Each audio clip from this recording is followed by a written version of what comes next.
Bonjour ou bonsoir à tous et bienvenue sur cette nouvelle chaîne GN Buzz qui va vous informer sur l'actualité internationale.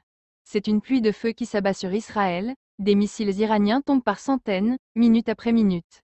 Israël est dépassé, l'impensable est en train d'arriver. Le Moyen-Orient est au bord du chaos. Voici les images chocs d'une guerre qui ne fait que commencer.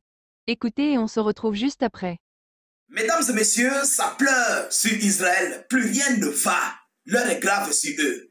Alors, dépassés et désemparés par les pluies de frappe de l'Iran, les hautes autorités israéliennes ne savent plus quoi faire. Ils ne savent plus à quel sens vouer. Aujourd'hui, ils viennent d'oser, de vouloir intimider l'Iran. Alors, quelque chose qui montre que le conflit conventionnel entre Israël et l'Iran les a dépassés. Ça les a dépassés parce que la menace que Israël vient de faire vis-à-vis de l'Iran, ça nous montre tout, que l'Iran est incontestable, imbattable dans le conflit conventionnel. Est-ce que vous comprenez? Je vais entrer dans les déclarations tout à l'heure. Vous-même, vous allez comprendre de vos oreilles. Oui, les hautes autorités israéliennes n'en peuvent plus. Alors, ils sont obligés de brandir la menace nucléaire. Alors, c'est une faiblesse, s'il faut le dire ainsi. Il faut qu'on se dise des vérités. Quelqu'un qui n'a pas une arme nucléaire, il n'est pas soutenu par qui que ce soit. Mais toi, tu as des armes nucléaires. Mais il te frappe avec. Il te frappe avec. Et puis tu brandis la menace. C'est une faiblesse de la part d'Israël. Vous comprenez? Entrons voir dans les déclarations officielles pour que vous puissiez mieux comprendre. Il s'agit du ministre de la Défense israélienne qui vient de brandir cette menace-là. Partagez-moi cette vidéo. Il faut que le monde entier écoute ce que ce monsieur vient de déclarer, ce monsieur que vous voyez à l'image là. Le monde entier doit comprendre ce qu'il vient de dire. Vous comprenez? Mettez beaucoup de j'aime et vraiment, vive l'Iran. Oui, c'est une démonstration de force qu'il vient de prouver à un pays nucléarisé. Excusez-moi, à un pays nucléarisé. Voilà. Je ne sais pas si c'est comme ça qu'on dit. Écrivez-moi en commentaire. Qu'est-ce qu'on nous dit? Partagez-moi la vidéo au maximum. Menace nucléaire sur l'Iran, selon point d'interrogation. Le ministre israélien de la Défense, M. Israël Katz, a averti le dirigeant iranien Ali Khamenei. Si les missiles continuent de frapper Israël, Téhéran brûlera. Ce qui veut dire quoi? On fait allusion à l'utilisation de l'arme nucléaire face à un pays qui ne possède pas l'arme nucléaire. Même si c'est en cours, mais ils n'ont pas encore. Est-ce que vous comprenez? Donc tellement l'Iran a frappé, mais d'une manière incroyable, jusqu'à dégoûter Israël. Ils sont dégoûtés. Et à titre de rappel, il y a des soldats israéliens qui sont tombés. On dénombre dans un chiffre officiel venant du Liban, des médias libanais, on dénombre plus de 200 repos éternels. Plus de 200 repos éternels. C'est une vérité que Israël ne peut pas donner au monde. Voilà. Allez dans les médias libanais, vous allez écouter. Ce n'est pas moi qui le dis. Allez, vous allez écouter vous-même de vos oreilles. Mesdames et demoiselles et messieurs, nous sommes au parfum de tout. Oui, l'Iran, face à Israël, a une guerre, sur une guerre conventionnelle, Israël ne peut pas. Et il vient de le prouver. Parce que dès lors que vous brandissez une arme nucléaire, cela veut dire quoi? Si vous dites que l'Iran brûlera, on fait déjà allusion à l'usage d'une arme nucléaire. Je ne sais pas si je me fais erreur. Vous comprenez? Alors, le dictateur, selon lui, le dictateur iranien prend les citoyens iraniens en otage et crée une réalité où il, en particulier, les habitants de Téhéran paieront un lourd tribut pour l'attaque criminelle contre les civils israéliens. Contre les civils israéliens. Mais il faut d'abord retenir quelque chose. Israël est petit comme ça. On prend les ministères de défense, on met entre les maisons, on met dans les sous-quartiers. On prend les bases militaires, on positionne dans les zones résidentielles. C'est pour s'attendre à quoi? Lorsqu'on va frapper, il y a ce qu'on appelle les dégâts collatéraux. Vous comprenez? L'onde de choc qui vient là, ça balaie un rayon, bien un diamètre de au moins 150 mètres à 200 mètres, l'onde de choc, ce sont les dégâts collatéraux d'un conflit.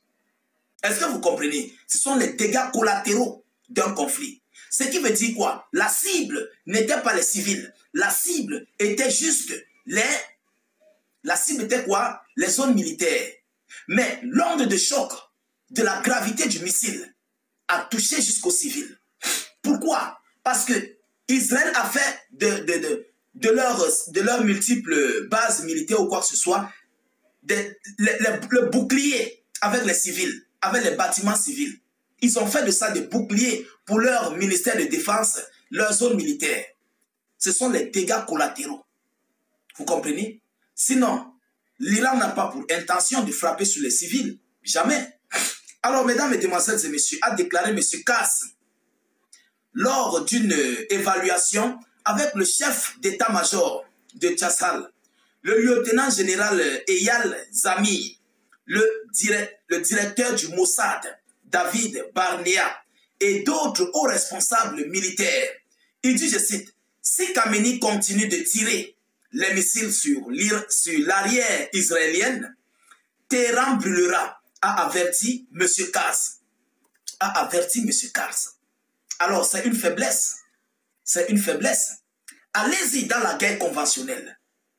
On verra qui est qui. L'influence, là, ça ne donne pas. Vous voulez influencer. Pourquoi il le fait? Ils sont en position d'handicap. Vous comprenez? Ils ne peuvent pas faire face à un conflit conventionnel, dans les armes conventionnelles. Ils ne peuvent pas face à l'Iran. Lorsque l'Iran dit ils vont tirer 2000 missiles en un coup, ils ont combien dans leur stock?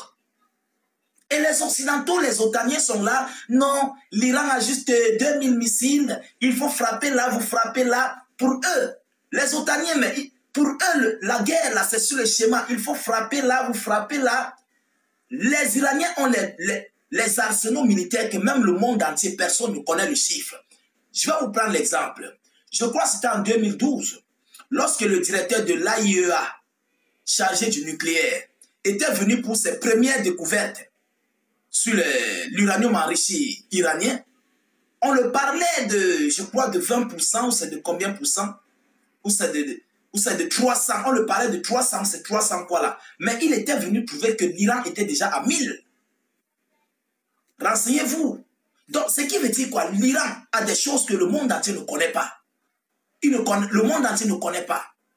Vous faites face à qui? Lorsque l'Iran dit « je frapperai sur les États-Unis d'Amérique », je frapperai sur tous ceux-là qui vont oser. Mais ils comptent sur quoi? Posez-vous des questions. Ils comptent sur quoi? L'influence là, c'est révolu. L'Iran que vous voyez, vous affaiblissez, vous frappez, ils auront leur arme nucléaire, tôt ou tard. Ne vous dérangez même pas. Ils auront ça. Vous comprenez? Et il y a des hauts cadres du régime israélien qui sont tombés sur le front à base des frappes de missiles iraniennes. Des hauts responsables de l'armée israélienne sont tombés, nombreux. Tous ceux qui étaient dans les zones où se situaient les systèmes anti-aériens sont tombés. Il y a beaucoup qui sont partis en fumée. Les systèmes anti-aériens là, l'onde de choc, ça les a anéantis. Est-ce que vous comprenez? D'autres étaient incapables de venir recharger les batteries, les missiles. Incapables.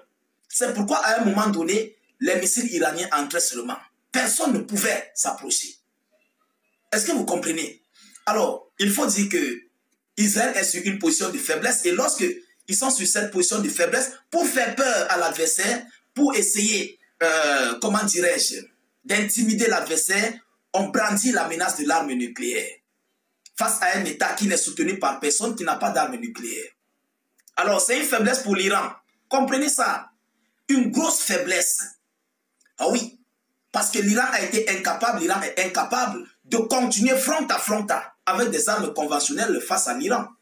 Israël, je vous l'ai dit, Israël est incapable de continuer avec des armes conventionnelles face à l'Iran. Ils ont épuisé leur stock. L'Iran a frappé le stock des missiles balistiques iraniens. L'Iran, ils ont frappé ça. Ça a créé une onde de choc. Ceux qui ont vu la vidéo, il y a une vidéo où une onde de choc gravissime est passée. C'est ça, c'est là-bas où c'était posé. Vous comprenez? Alors, mesdames, mesdemoiselles et messieurs, je crois que le moment est venu pour Israël de comprendre mieux la chose. Je dis, pour qu'ils se relèvent là, l'Iran les a remis au moins à 6 mois, 8 mois ou 3 mois, minimum 3 mois en arrière. Je le dis toujours. Je le dis toujours. Cette opération-là, ça a dépassé l'opération de vraies promises 1 et 2. Ça a dépassé ça. Ça là, c'était du jamais vu. Même les Israéliens ont confirmé. C'était du jamais vu dans l'histoire. Ils ont confirmé. Je dis, ils ont remis l'Iran au moins à 2, 3 mois ou bien 6 mois en arrière. Alors que les missiles continuent de s'abattre, une seule question reste en suspens. Jusqu'où cela ira-t-il? Le monde retient son souffle. Abonne-toi pour ne rien manquer de cette escalade sans précédent. Like et partage au maximum.